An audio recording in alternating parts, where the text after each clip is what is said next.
les oiseaux du ciel.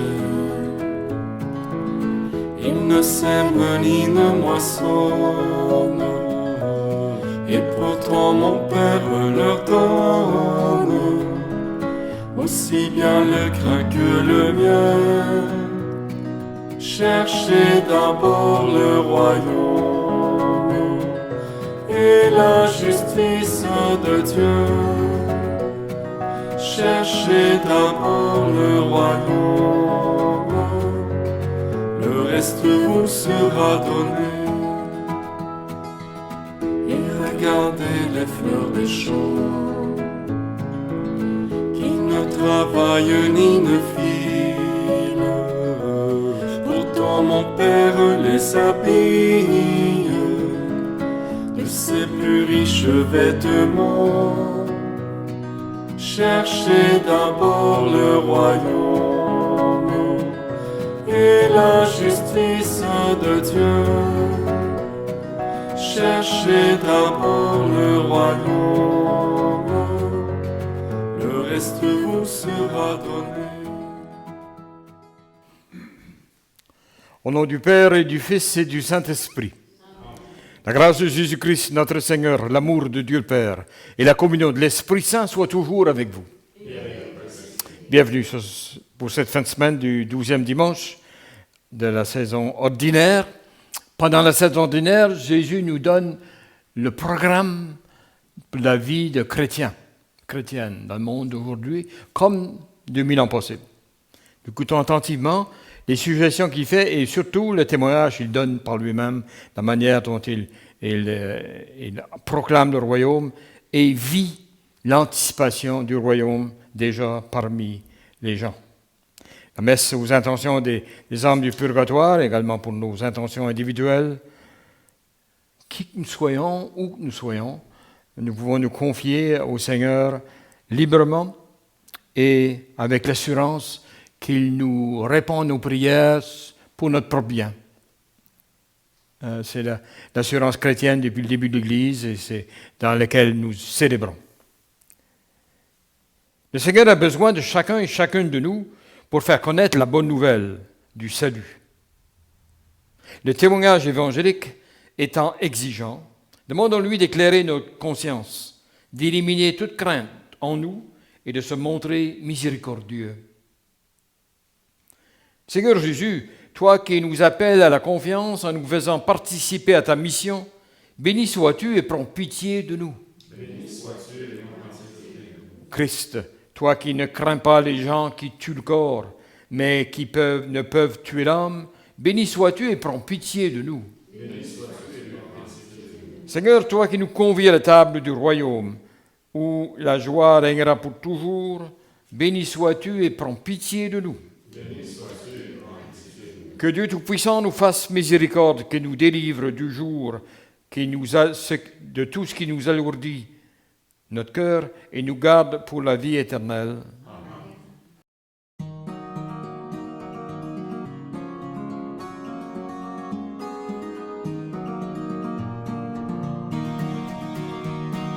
Gloire à Dieu au plus haut des cieux, paix sur la terre aux amis de Dieu. Gloire à Dieu au plus haut des cieux, paix sur la terre aux amis de Dieu. Notre Dieu est notre Père, Roi du ciel et de la terre. À toi notre louange, à toi nos chants de joie.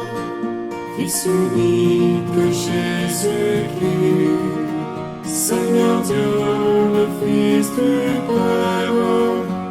À toi notre louange, à toi nos chants de joie. Gloire à Dieu au plus haut des cieux, paix sur la terre aux amis de Dieu. Gloire à Dieu au plus haut des cieux, paix sur la terre aux amis de Dieu. Seigneur Dieu, agneau de Dieu, Toi qui viens sauver le monde, reçois notre prière et prends pitié de nous. Tu es saint, tu es Seigneur, toi qui sièges auprès du Père. À toi notre louange, à toi nos chants de joie. Gloire à Dieu au plus haut des cieux, paix sur la terre aux amis de Dieu. Gloire à Dieu au plus haut des cieux, paix sur la terre aux amis de Dieu. Jésus-Christ avec l'Esprit, dans la gloire de ton Père. À toi notre louange, à toi nos chants de joie. Gloire à Dieu au plus haut des cieux, paix sur la terre aux amis de Dieu. Gloire à Dieu au plus haut des cieux, paix sur la terre aux amis de Dieu. Prions. Fais-nous vivre à tout moment, Seigneur, dans l'amour et le respect de ton saint nom. Toi qui ne cesses jamais de guider ceux que tu enracines solidement dans ta charité. Par Jésus-Christ, ton Fils, notre Seigneur, qui vit et règne avec toi dans l'unité du Saint-Esprit, Dieu, pour les siècles des siècles. Amen.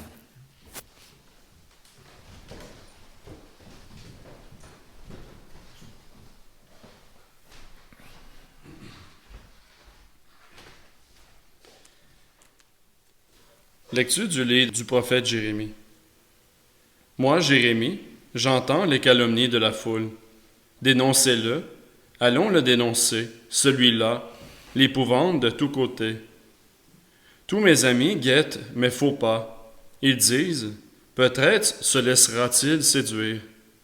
Nous réussirons et nous prendrons sur lui notre revanche.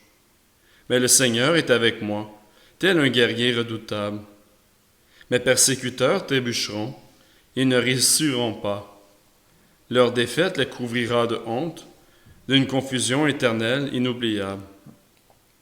Seigneur de l'univers, toi qui scrutes l'homme juste, toi qui vois les reins et les cœurs, fais-moi voir la revanche que tu leur infligeras, car c'est à toi que j'ai remis ma cause. Chantez le Seigneur, louez le Seigneur, il a délivré le malheureux de la main des méchants. Parole du Seigneur. Nous rendons grâce à Dieu. Ensemble, dans ton grand amour, Dieu, réponds-moi. C'est pour toi que j'endure l'insulte, que la honte me couvre le visage. Je suis un étranger pour mes frères, un inconnu pour les fils de ma mère. L'amour de ta maison m'a perdu. On t'insulte et l'insulte retombe sur moi. Dans ton grand amour, Dieu, réponds-moi. Et moi, je te prie, Seigneur, c'est l'heure de ta grâce. Dans ton grand amour, Dieu, réponds-moi. Par ta vérité, sauve-moi. Réponds-moi, Seigneur, car il est bon ton amour. Dans ta tendresse, dans ta grande tendresse, regarde-moi. Dans ton grand amour, Dieu, réponds-moi. Les pauvres l'ont voulu, ils sont en fête. Vie et joie à vous qui cherchez Dieu. Car le Seigneur écoute les humbles, il n'oublie pas les siens emprisonnés. Que le ciel et la terre le célèbrent, les mers et tout leur peuplement. Dans ton grand amour, Dieu, réponds-moi.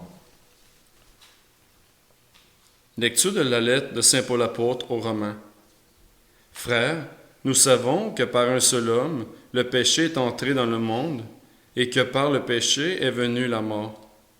Et ainsi la mort est passée en tous les hommes, étant donné que tous ont péché. Avant la loi de Moïse, le péché était déjà dans le monde. Mais le péché ne peut être imputé à personne tant qu'il n'y a pas de loi. Pourtant, depuis Adam jusqu'à Moïse, la mort a établi son règne. Mais sur ceux qui n'avaient pas péché, par une transgression semblable à celle d'Adam. Or, Adam préfigure celui qui devait venir. Mais il n'en va pas du don gratuit comme de la faute. En effet, si la mort a frappé la multitude par la faute d'un seul, combien plus la grâce de Dieu s'est-elle répandue en abondance sur la multitude, cette grâce qui est donnée à un seul homme, Jésus-Christ. Parole du Seigneur. Nous rendons grâce à Dieu.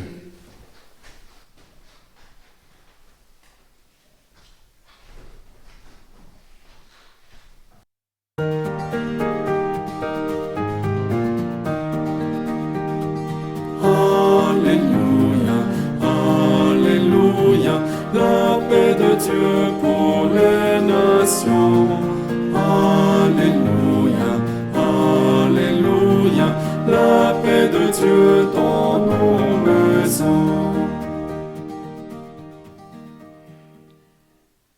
L'Esprit de vérité rendra témoignage en ma faveur, dit Seigneur, et vous aussi, vous allez rendre témoignage.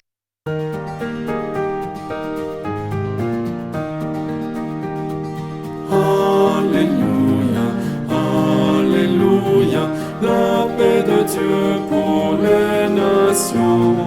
Alléluia, Alléluia, la paix de Dieu dans nos maisons. Soit avec vous. Évangile de Jésus-Christ selon saint Matthieu.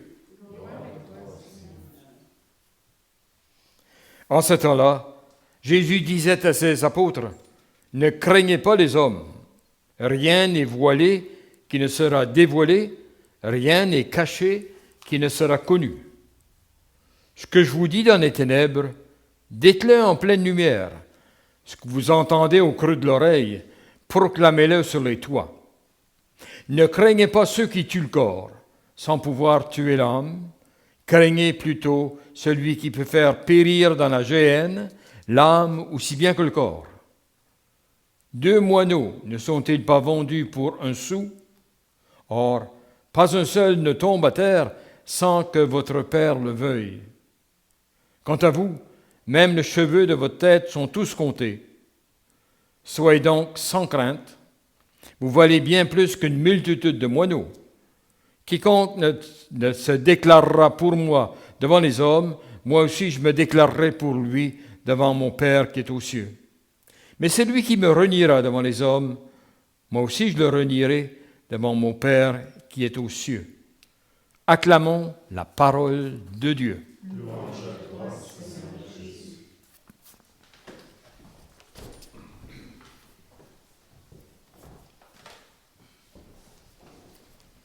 Aujourd'hui, ce dimanche dernier également, nous entrons dans ce que nous appelons le temps ordinaire, est caractérisé par la couleur du vert de la nature, du vert d'espérance, confiance, de l'avenir.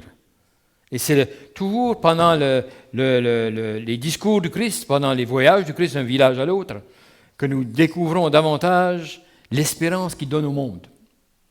Il y en a toujours qui ne le comprennent pas tout de suite, mais plus tard vont le faire.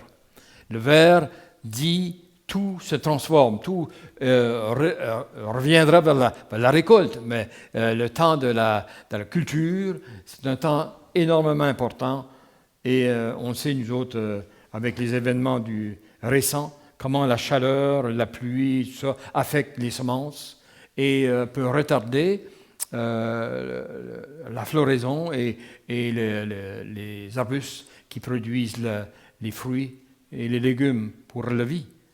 Encore plus, dans la saison ordinaire, comment c'est important de s'attacher, d'attacher nos oreilles attentivement à la parole que le Christ nous livre. C'est un temps où il n'y a ni le noir du deuil, ni le rouge des forces de l'esprit qui réveille et qui attisonne presque tout, ni le blanc, qui est le grand événement où Dieu se manifeste aux hommes, les saints et les saintes, etc. Le vert. Le vert, c'est plus notre temps à nous, où on peut faire nos preuves, en écoutant attentivement ce que le Christ a à nous dire. Aujourd'hui, on pourrait dire que l'Église, comme la société en général, subit des grandes tensions. Tous les problèmes de guerre, de manque de partage entre les nations, on en parle beaucoup cette semaine, et aussi la bonne entente entre les gens, la reconnaissance des droits des personnes, la violence individuelle ou contre des petits groupes. Après ça, tous les autres items, on pourra faire une grande liste. C'est la raison pourquoi on a la saison verte. Saison verte, ça veut dire qu'il y a de l'espérance. Il y a de l'espérance que chaque pas, chaque action simple, ben simple, ben petite, peut compter beaucoup dans la transformation du monde. On peut dire aussi, dans le plan divin de la rédemption, on peut dire que le Christ a fait la grande part. Il est venu comme la parole de Dieu, habiter parmi nous, s'est laissé faire entendre par les gens, s'est laissé faire voir par les gens autour de son temps, et il a proclamé une bonne nouvelle dans un temps difficile, encore plus que le nôtre. En Palestine, 2000 ans passés, c'était pas beau. Et dans la plupart des pays du monde, actuellement encore aujourd'hui, c'est pas beau. On est parmi les bénéficiaires les plus grands, mais aussitôt qu'on manque notre marque de margarine au magasin, on pense que c'est la fin du monde. On est comme ça. On s'habitue à des choses et on dit on ne peut pas vivre sans ça. Le vers nous rappelle qu'il y a bien des manières de profiter des éléments naturels de la vie quotidienne pour nous garder pleinement vivants. Le Christ, devant tout ce qui se passe au niveau du monde et de l'Église, hein, les scandales dans l'Église, les grands problèmes du monde entier, il manque d'énergie, je pourrais dire, qu'on voit dans beaucoup de régions du monde vis-à-vis la bonne nouvelle de l'Évangile. Qu'est-ce qu'on fait? Qu'est-ce qu'est le programme du Christ? On demanderait ça aux politiciens. Qu'est-ce qu'est votre programme devant de tels problèmes de l'itinérance ou de la pauvreté ou de la violence, etc.? Qu'est-ce qu'est votre programme? Et le Christ nous surprend. Il surprend toujours. Hein. Il parle au nom de Dieu. Et la parole de Dieu est toujours surprenante et nous réveille et comme un tison. Il nous réveille dans une nouvelle réalité. Qu'est-ce qu'il dit? On écoute. On écoute pendant le temps ordinaire des paroles qu'on considérait comme ordinaires, ou qu'on pourrait considérer comme ordinaires. Tellement de fois qu'on les a entendues, tellement peu de fois on a porté suffisamment attention pour les mettre en pratique dans nos vies. Ne craignez pas ceux qui tuent le corps sans pouvoir tuer l'âme. Ne craignez pas les hommes. C'est une parole de réconfort, parce que du moment qu'une personne commence à témoigner, selon le Christ lui-même, il faut s'attendre qu'il soit maltraité, mal vu, mal jugé, etc. C'est comme la crise d'adolescence pour tout le monde. Vous savez, quand un adolescent veut s'affirmer un peu, les autres vont avoir tendance à dire « t'es pas mieux que les autres, fais comme les autres, etc. » Non. Le chrétienne, doit pouvoir témoigner fort, d'abord en vivant et en laissant voir, comme le Christ l'avait, hein, en laissant voir l'animation de Dieu en lui ou en elle, calmement d'abord, et de temps en temps, de manière persistante, suffisante, pour montrer qu'il n'est pas au piège de la tiédeur ou de la crainte. C'est intéressant de voir que on a des petites histoires, ça n'a pas toujours des petites histoires pour nous faire. Jérémie, le prophète Jérémie, il parlait beaucoup des forces du mal dans son temps, longtemps avant Christ. Ça allait mal pour les Juifs, pour les Israélites. Et il parle des forces du mal, il faut s'attaquer. La force du mal attaque le monde dans son temps grâce à la réduction. C'est intéressant de voir ça. Ça veut dire qu'on a tout réduit au plus simple, au plus facile. Je pense que Jérémie voudrait dire la même chose pour l'Église aujourd'hui, dans la plupart des pays du monde. On a voulu s'habituer à l'esprit minimal, les demandes, exigences normales, minimales de l'Évangile, pour vivre sans que ça nous achale trop. On va être avec les autres, on va ressembler aux autres. Et Christ, quand on écoute les discours de Christ, c'est pas même qui parle. Oser dans l'audace, la confiance, vous tenir debout comme disciples du Christ. Et on pourrait se demander encore, nous avons des programmes des politiciens, vous savez, quand un terme de 4 ans, qu'est-ce qu'on fait pendant 4 ans? On a un programme. Le Christ, on a vu dimanche dernier, a choisi 12 apôtres. Il y en a qui semblaient dire ce temps-là, comme ils disent aujourd'hui, 12 apôtres, c'était pas extraordinaire. C'était pas des Superman. C'était pas... il y avait bien des failles. Et on a vu ça dimanche dernier. Le programme du Christ, c'est de prendre les gens là où ils sont et leur donner confiance. Et après ça, ils vont agir. Mais faire confiance. Faire confiance. Dieu nous fait confiance plus qu'on se fait confiance les uns les autres. C'est intéressant aussi également de voir comment la réduction, quand on réduit au minimum, on peut se demander si on est encore disciple du Christ. Est-ce qu'on suit le Christ? Et encore moins si on est apôtre, parce qu'on a vu avec la fête de la Pentecôte que par le baptême, on devient disciple du Christ. Et après un certain temps, après un noviciat, un temps de préparation, on est capable de s'engager à devenir plus apôtre.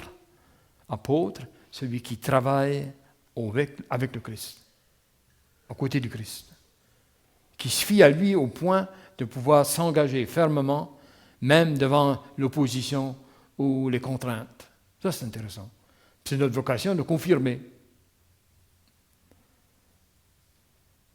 Oscar Romero, l'archevêque de Salvador, San Salvador, qui est mort en 1980, on a entendu parler un petit peu, disait, lui, il a continué à proclamer un évangile de respect pour les droits de la personne, surtout des pauvres et les maltraités et les autochtones de son temps, de son pays, même quand il était menacé de mort par la junte militaire. Il a continué à le faire et il est mort en célébrant la messe dans l'église. Ils sont venus, ils l'ont fusillé. C'était un exemple qui a réveillé le monde pour un certain temps. On dit, si lui, qui était traditionnalistement, a pu entendre à travers l'Évangile l'appel de renouvellement, de mentalité et d'engagement, comme en plus, chacun de nous autres, on est appelé à le faire. Et c'est ça le rôle des saints et des saintes. C'est pas on ne veut pas les imiter, mais on veut se laisser inspirer par le fait qu'eux sont laissés toucher par Dieu, toucher par la grâce, et aussi lutter même dans l'adversité, dans la confiance, pas qu'ils vont réussir ou qu'ils seront en bonne santé dans 20 ans, c'est pas ça, le travail qu'ils vont faire va porter fruit. Et à chaque fois qu'on fait un témoignage, on témoigne des valeurs de l'Évangile dans le monde d'aujourd'hui, il en a certainement besoin, énormément. À chaque fois qu'on fait ça, on fait grâce à Dieu, on vit notre baptême. On vit notre baptême et on n'est pas plus courageux que les autres, on n'est pas plus de valeur que les autres, mais on est disciple du Christ. On suit le Christ à ce moment-là. On accepte de se laisser guider par lui. Une autre petite histoire, ces histoires-là nous font toujours rappeler un petit peu dans nos propres vies qu'est-ce que ça veut dire. Dans l'imagination de la mort, vous voyez, la mort avec la faucille et tout le reste. La mort s'en vient dans un village et elle annonce qu'elle est venue prendre la vie. Elle va prendre la vie de 100 personnes dans un village au Moyen-Âge, en Europe. Alors, celui qui en apprend l'espérance, lui, il va avertir les gens le plus vite possible pour qu'il y ait le moins de morts possible. Mais il arrive, quelques heures après, il dit, « Pourquoi tu m'as dit que tu allais tuer 100 personnes et il y a 1000 personnes de morts? Qu'est-ce qui se passe? » La mort répond calmement, « Moi, j'ai seulement enlevé la vie à 100 personnes. Tous les autres sont morts du tracas et de la peur. » Il y a bien des soucis puis des soucis puis des problèmes qu'on se fait, des tracas qui n'ont pas de fondement. On les imagine et on vit dans cette peur-là ou cette angoisse-là et ça nous rend malades. Ça nous rend incapables d'agir. Et c'est ça que le Christ semble dire. Si vous avez suffisamment de confiance, si vous vivez de la confiance, que Dieu est avec vous, que Dieu vous aidera dans le bien, à ce moment-là, vous allez faire des choses extraordinaires. Vous allez devenir apôtre, au fond.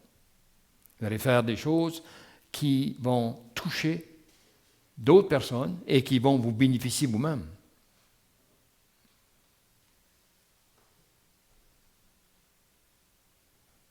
Vous savez, sur le sermon sur la mission.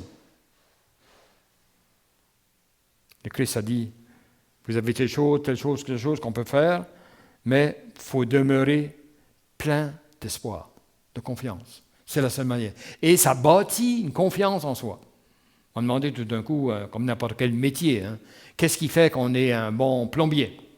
On a étudié pendant des cours à l'école technique ou ailleurs, et on s'est consacré à bien jouer son rôle de plombier. C'est la même chose dans tout. Les parents.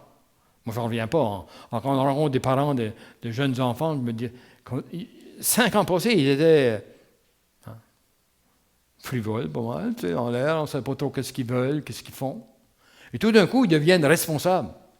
Responsables de leur partenaire, mais encore plus la responsabilité vis-à-vis des enfants.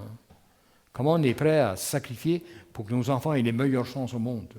C'est ça qui bâtit une communauté intéressante. On fait la même chose pour les valeurs chrétiennes, le pardon, la réconciliation, l'admission, le respect de l'autre, au point où on l'amène parmi nous. C'est ça l'Église, au fond. L'Église, c'est ouvrir les portes pour que les gens puissent être là, bien, et que ça ne nous dérange pas. On est content de les avoir, parce qu'on est comme eux. On est au même niveau. Et on sait.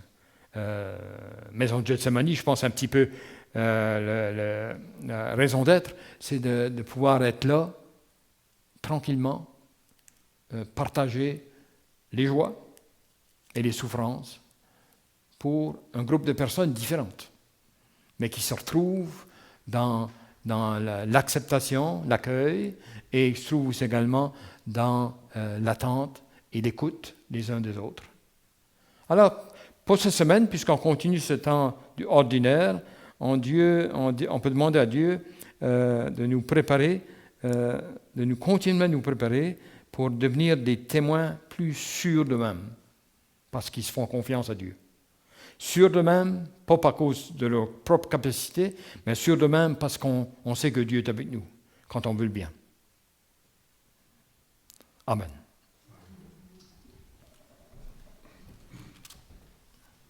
Vous avez à vous lever maintenant pour la profession de foi.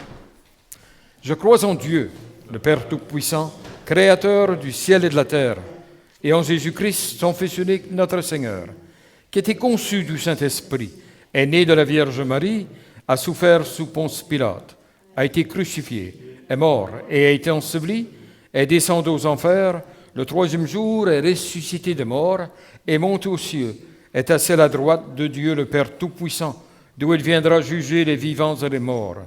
Je crois en l'Esprit Saint, à la Sainte Église catholique, à la communion des saints, à la rémission des péchés, à la résurrection de la chair, à la vie éternelle. Amen. Soyez donc sans crainte, dit Jésus. Pourtant, en société et en Église, nous sommes souvent habités par la peur et l'anxiété. Prions le Père afin qu'il nous comble de sa grâce et de sa confiance. Sois notre soutien, Seigneur. Pour ceux et celles qui sont angoissés, paralysés par la peur de l'autre, prions le Seigneur. Sois notre soutien, Seigneur. Pour l'Église qui porte la bonne nouvelle du salut dans un monde en constant bouleversement, prions le Seigneur. Sois notre soutien, Seigneur. Pour les dirigeants de notre pays, de notre région et de notre municipalité, qui doivent oser offrir de nouvelles solutions pour révéler les défis actuels, prions le Seigneur. Sois notre soutien, Seigneur. Pour les familles, berceaux de la foi et de la confiance en la vie, prions le Seigneur. Sois notre soutien, Seigneur. Pour les pasteurs et les responsables ecclésiaux qui veillent à faire raffermir la foi de leurs frères et des sœurs, prions le Seigneur. Sois notre soutien, Seigneur. Pour tous les membres de nos communautés qui portent la mission de témoigner du Christ au quotidien, prions le Seigneur. Sois notre soutien, Seigneur. Pour nos intentions individuelles, celles de vous tous qui êtes à la maison, en appartement, malades ou non, Dieu notre Père fait grandir en nous la confiance et nous pourrons ainsi témoigner librement de ton salut et de ta grâce qui surabonde. Nous te le demandons par ton Fils Jésus-Christ, qui vit et règne avec toi dans l'unité du Saint-Esprit, Dieu, pour les siècles des siècles. Amen.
Prions ensemble au moment d'offrir le sacrifice de toute l'Église. Accueille, Seigneur, le sacrifice de louange et de paix.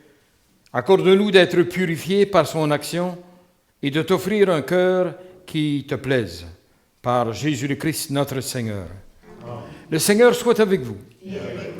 Élevons notre cœur. Rendons grâce au Seigneur notre Dieu. Vraiment, il est juste et il est bon pour ta gloire et notre salut de t'offrir notre action de grâce toujours et en tout lieu, Seigneur Père très saint, Dieu éternel et tout-puissant.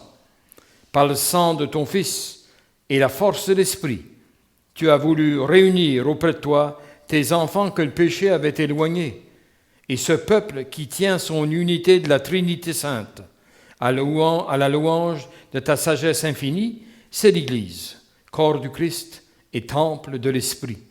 C'est pourquoi, unissant nos voix à celles des anges, nous te louons dans la joie en proclamant. Saint, Saint, Saint le Seigneur, Dieu de l'univers. Saint, Saint, Saint le Seigneur, Dieu de l'univers. Le ciel et la terre sont remplis de ta gloire. Hosanna, Hosanna, Hosanna au plus haut des cieux. Béni soit celui qui vient au nom du Seigneur. Hosanna, Hosanna, Hosanna au plus haut des cieux. Hosanna au plus haut des cieux. Toi qui es vraiment saint, toi qui es la source de toute sainteté, Dieu notre Père, nous voici rassemblés devant toi, et dans la communion de toute l'Église, nous célébrons le jour où le Christ est ressuscité d'entre les morts. Par lui que tu as élevé à ta droite, nous te prions, sanctifie ces offrandes en répandant sur elles ton esprit, qu'elles deviennent pour nous le corps et le sang de Jésus le Christ, notre Seigneur. Au moment d'être livré, d'entrer librement dans sa passion, il prit le pain. Il te rendit grâce, il le rompit et le donna à ses disciples en disant « Prenez et mangez-en tous, ceci est mon corps, livré pour vous. »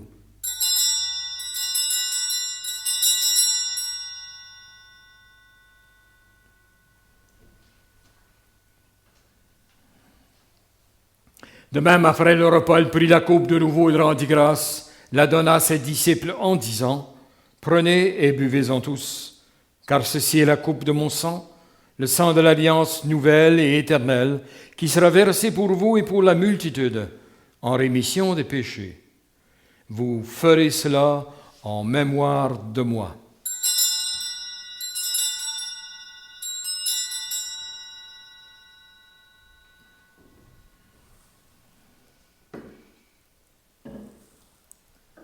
Il est grand, le mystère de la foi. Nous proclamons ta mort, Seigneur Jésus. Nous célébrons ta résurrection. Nous attendons ta venue dans la gloire. En faisant ainsi mémoire de la mort et de la résurrection de ton Fils, nous t'offrons, Seigneur, le pain de la vie et la coupe du salut. Et nous te rendons grâce car tu nous as estimés dignes de nous tenir devant toi pour te servir. Humblement, nous te demandons qu'en ayant part au corps et au sang du Christ, nous soyons rassemblés par l'Esprit Saint en un seul corps. Souviens-toi, Seigneur, de ton Église répandue à travers le monde. Fais-la grandir dans ta charité, en union avec notre pape François, notre évêque Marcel et son assistant Yvan, tous les évêques, les prêtres et les diacres. Souviens-toi aussi de nos frères et sœurs qui se sont endormis dans l'espérance de la résurrection. Et souviens-toi de ta miséricorde de tous les défunts. Accueille-les dans la lumière de ton visage. Sur nous tous, enfin, nous implorons ta bonté. Permets qu'avec la Vierge Marie, la bienheureuse Mère de Dieu, avec Saint Joseph, son époux, les apôtres, Saint Jean-Baptiste et tous les saints et les saintes qui ont fait ta joie au long des âges, nous ayons part à la vie éternelle, que nous chantions ta louange et ta gloire par ton Fils Jésus le Christ. Par lui, avec lui et en lui, à toi, Dieu le Père Tout-Puissant, dans l'unité du Saint-Esprit, tout honneur et toute gloire pour les siècles des siècles. Amen. Unis dans le même esprit, nous pouvons dire avec confiance la prière que nous avons reçue du Sauveur. Notre Père, qui es aux cieux, que ton nom soit sanctifié, que ton règne vienne, que ta volonté soit faite sur la terre comme au ciel. Donne-nous aujourd'hui notre pain de ce jour. Pardonne-nous nos offenses, comme nous pardonnons aussi à ceux qui nous ont offensés. Et ne nous soumets pas à la tentation, mais délivre-nous du mal. Délivre-nous de tout mal, Seigneur, et donne la paix à notre temps. Soutenus par ta miséricorde, nous serons libérés de tout péché, à l'abri de toute épreuve, nous qui attendons que se réalise cette bienheureuse espérance, l'avènement de Jésus-Christ, notre Sauveur. Car c'est à toi. Seigneur Jésus-Christ, tu as dit à tes apôtres, je vous laisse la paix, je vous donne ma paix. Ne regarde pas nos péchés, mais la foi de ton Église. Pour que ta volonté s'accomplisse, donne-lui toujours cette paix et conduis-la vers l'unité parfaite, toi qui vis et règnes pour les siècles des siècles. Que la paix du Seigneur soit toujours avec vous.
Donne-nous la paix, donne-nous la paix. Voici l'agneau de Dieu, voici celui qui enlève les péchés du monde. Heureux les invités au repas des noces de l'agneau. Seigneur, je ne suis pas digne de te recevoir, Dis seulement une parole et je serai guéri. Mon Jésus, je crois que vous êtes ici dans le Saint-Sacrement. Je vous aime par-dessus toute chose et je désire ardemment vous recevoir dans mon âme. Puisque je ne peux pas, à cette heure, vous recevoir sacramentellement, venez au moins spirituellement dans mon cœur. Comme si vous étiez déjà présent, je vous adore et tout entier je m'unis à vous. Ne permettez jamais que je me sépare de vous. Amen.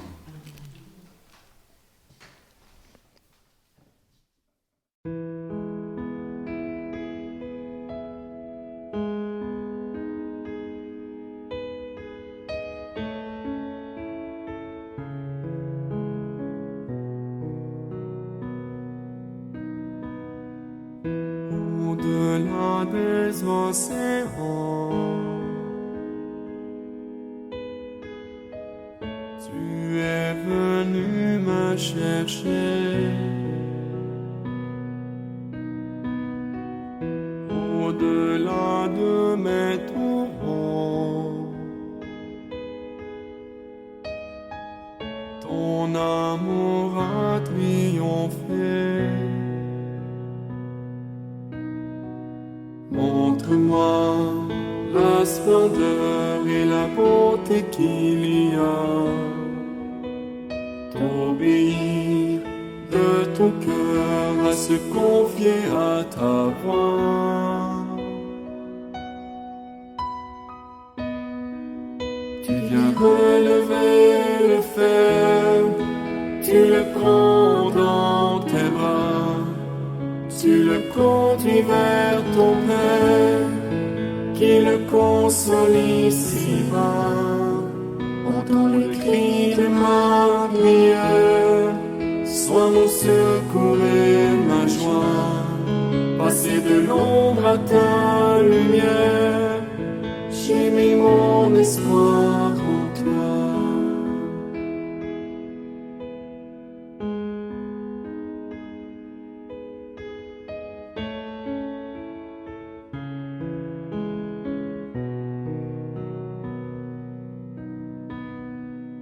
Puisque ma vie passera, en toi je veux demeurer.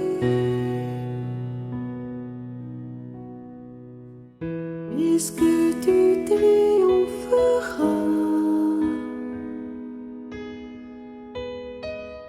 mon cœur en toi veut s'enquérir.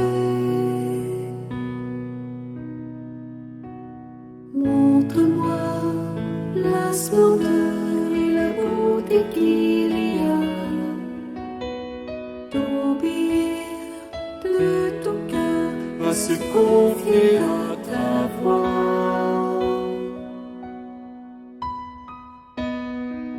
Tu viens relever le faible, tu le prends dans tes bras. Tu le conduis vers ton Père, qui le console ici-bas. Entends le cri de ma prière, sois mon secours et ma joie.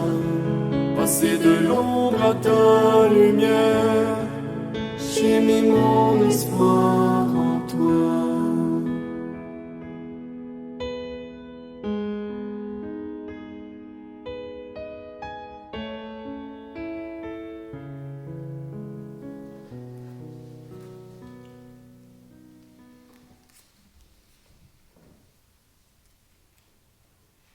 Le pape François nous a invités à sortir de nos lieux sécurs pour s'en aller là où les gens vivent avec leur angoisse, leur peur, leur crainte.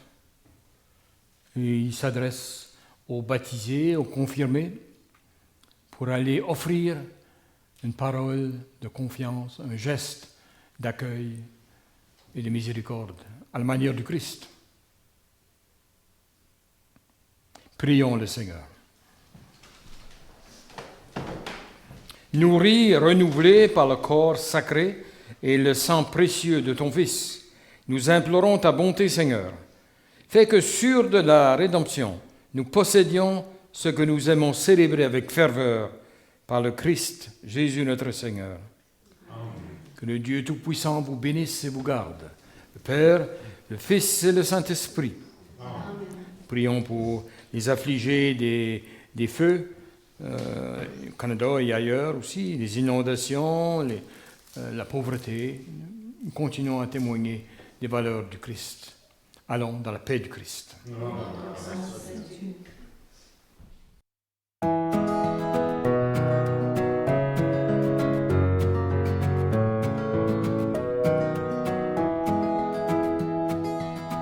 Regardez les oiseaux du ciel, ils ne sèment ni ne moissonnent, et pourtant mon Père leur donne aussi bien le grain que le miel. Cherchez d'abord le royaume et la justice de Dieu. Cherchez d'abord le royaume, le reste vous sera donné. Et regardez les fleurs des champs, qui ne travaillent ni ne filent, pourtant mon Père les habille de ses plus riches vêtements. Cherchez d'abord le royaume et la justice de Dieu. Cherchez d'abord le royaume, le reste vous sera donné. Pourquoi surcharger vos greniers de trésors vides et futiles, en espérant qu'ils soient utiles, alors qu'ils vont bientôt rouiller? Cherchez d'abord le royaume et la justice de Dieu. Cherchez d'abord le royaume, le reste vous sera donné. Pourquoi craignez-vous pour demain, quand demain prend soin de lui-même? À chaque jour suffit sa peine, et Dieu vous porte dans sa main. Cherchez d'abord le royaume et la justice de Dieu. Cherchez d'abord le royaume, le reste vous sera donné.